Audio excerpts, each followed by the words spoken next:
Good morning, and thank you for bearing with us in the patience. And have I mentioned in the past, bandwidth is always an issue out here. I have to drive that home. So the theme selected for this year's summit is becoming essential. The COVID-19 crisis and the series of protective actions taken in its aftermath brought the word essential to the forefront of nearly every discussion on economic recovery. Businesses that were deemed to be essential by the state have been allowed to continue operations, while the non-essential businesses had no writ of dispensation allowing them to practice their skills. Being deemed non-essential has literally made working for a living illegal for many of our businesses and the employees who have built careers at these businesses. What I'm going to discuss today is how do we move toward being essential. We'll talk about the jobs of the future, the importance of being essential, not just to each other, but to the whole country and the whole world, and the diversification efforts that need to take place to upgrade the things in the valley that have kept us from being as essential as other places are. I'm going to introduce this thing I call the Elon Musk effect, and it's a threat. It's a threat to our state. It's a threat to our valley. And it's something that we're going to have to learn how to deal with, and it's probably going to take some law changes. And then I'm going to talk about our bright spot this year. The bright spot is real estate, and then the game changers of the future. You know, you look at the jobs of the future, and pre-COVID, the highest paying sector in the Coachella Valley, the highest, is working for the government, whether it's local government, state government, or some of the federal jobs that are here. The lowest paying sector, but the largest employer by a long, long shot, is hospitality and tourism. And that got hit very hard. And so we've got to go through a period of time to recover as many of those jobs as possible, because those are the ones that the taxes have to come from to fund the efforts to get into other things that are essential. We'll talk about entrepreneurship. You know, entrepreneurs, guys named Gates and Jobs and Ellison, they started businesses in the late 70s during a bad economy, and they've built some of the biggest, most successful technology companies that the world has ever seen. Business attraction from coastal California, where people are now going through this process of thinking, do I really need to commute 2 hours a day? Do I really have the capacity to save $200,000 as the down payment for a starter home? Resurrection of businesses. There are going to be a lot of businesses fail, but a lot of those businesses will be resurrected by other people coming into the space and coming forward that are better funded and better equipped to do that. And then finally, the opportunity for us to attract telecommuters in the spaces that we want because they can work from home now. March 2020, our mission, that has always been the mission of CVEP, which is to diversify the economy, was completely disrupted, and most of what we're doing right now is helping businesses survive. You know, the economic suffering due to separating the sheep, or the essential, from the goats, the non-essential, has exacerbated income inequality. It's disrupted education. It's put our entire nation's healthcare providers at risk, and it's strained our social safety net to the limits. It's also pitted family members against each other and accelerated the changes that were already in the development pipeline, like automation, work from home, online education, and 5G communication platforms. Even local and state governments that were deemed to be essential have been forced to cut spending drastically due to the reduction in tax revenues that came to a screeching halt as non-essential activities ceased. Now, what did COVID-19 do to employment in this valley? Between the middle of March and the middle of April, our unemployment rate increased from 7.2% to 33.8%. That 7.2 was not up to national standards at that time. The country was in sub 4% unemployment, but yet we were at 7.2. Automation trends have accelerated.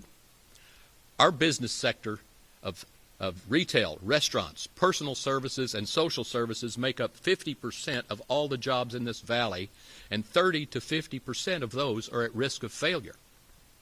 Pre-COVID's highest paying sector, as I mentioned, was government, and the lowest paying was our largest employment group, which is hospitality and retail.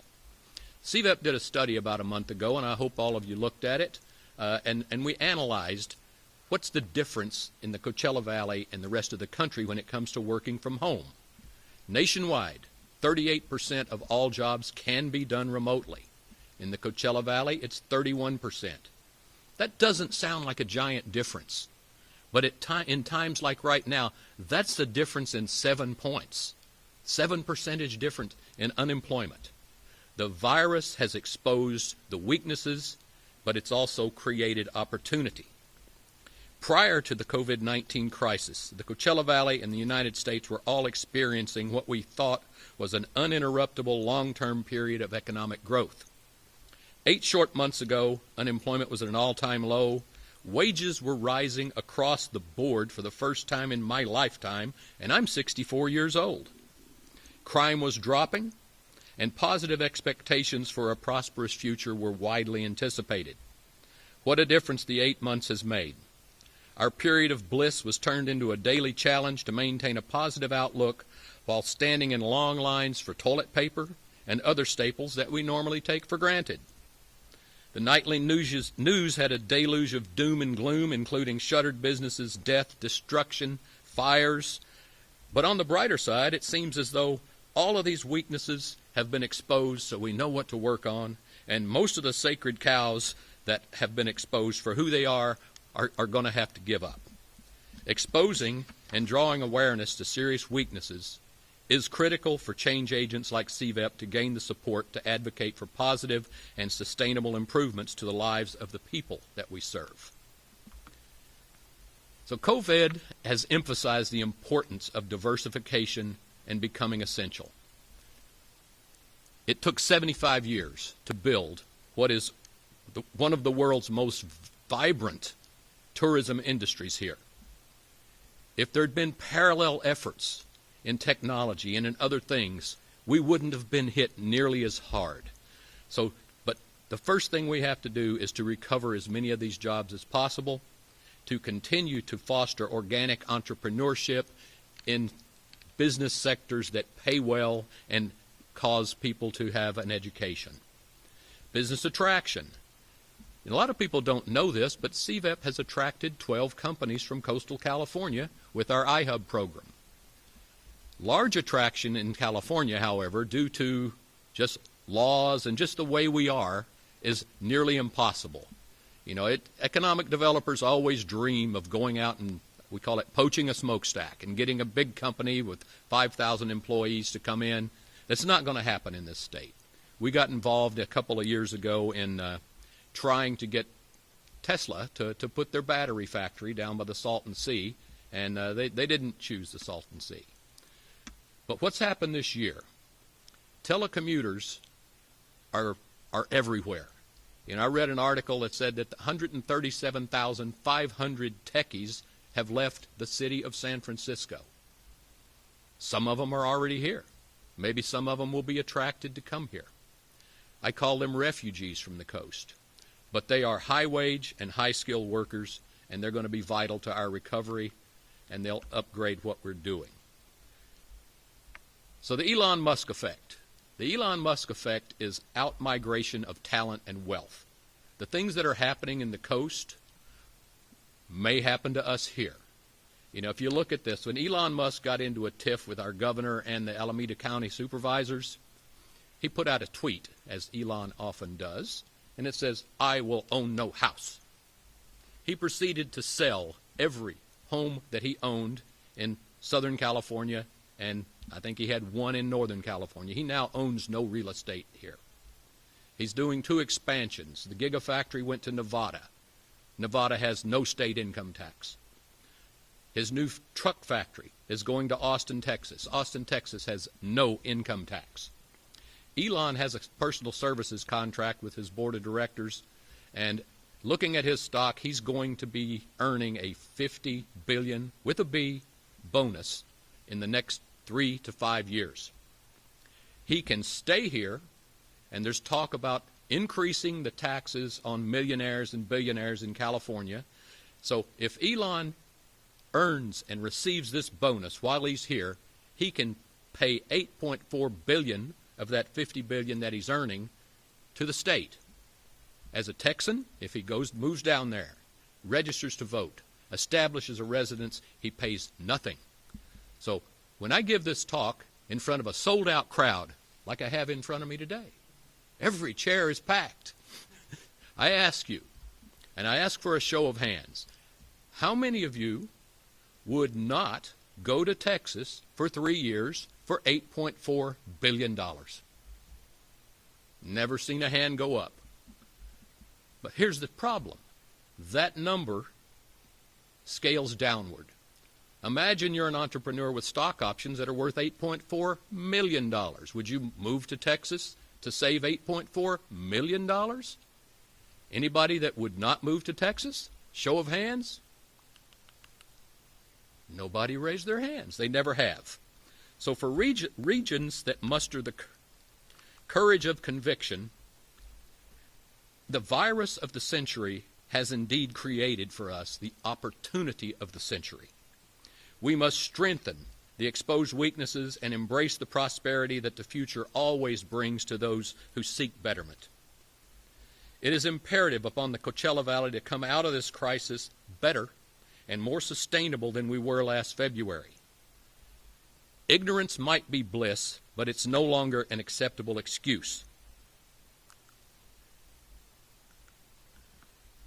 The Coachella Valley has one of the most highly developed hospitality and tourism business clusters on the planet, and unfortunately those industries were not deemed essential, and by most economists' views, they're projecting about a 5-year recovery period for full recovery in that space. So some of the things that we want to do with these high-value telecommuters, bringing them here by virtue of the fact that they're already high earners, recognized nationally, this will upgrade our workforce. It'll make us more attractive to other opportunities that are looking to come here. It will raise our educational attainment. It will increase our median household income. And it will desensitize the local businesses from economic shocks in the future. It will help us become essential to the rest of the world. And you know what they get in return for doing all of these wonderful things for our metrics? They get to live here. We have a wonderful place to live. Short commutes, no commutes, sunshine 360 days of the year, and, you know, we're pretty friendly. Somebody asks me directions, I'll probably tell them to get behind me, and I'll drive to it and then point out the window and say, here you go. So they will elevate us as we elevate them. Let's talk a little about our one bright spot this year, real estate. It's a very bright spot. You know, I went on Zillow this morning, and there's a house that went on the listing a week ago. It's already sold at over the asking price, and the asking price was about $150,000 more than it would have been in February. That's happening in neighborhoods all over the valley. So those of us who are on the boat with home ownership, we're gaining assets. We're doing well. But here's the problem. The affordability index, and these numbers that you see are through the eyes of the people who live here, not through the eyes of the people who we're trying to attract. The overall affordability index for real estate in the Coachella Valley is 186. A number of 100 means that the median family income, which is in the mid-50,000s, can afford the median priced home, which is now $510,000. And for those of you who didn't do the math, $50,000 won't let you buy a $510,000 house unless you have a $250,000 down payment.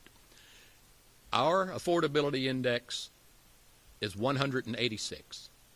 What that means is that your median family needs an 86% raise to be able to buy the median house. looking on Zillow, and that 83 in parentheses, that's how many homes there are on the market out of 2,000 in this valley that the median family income can afford.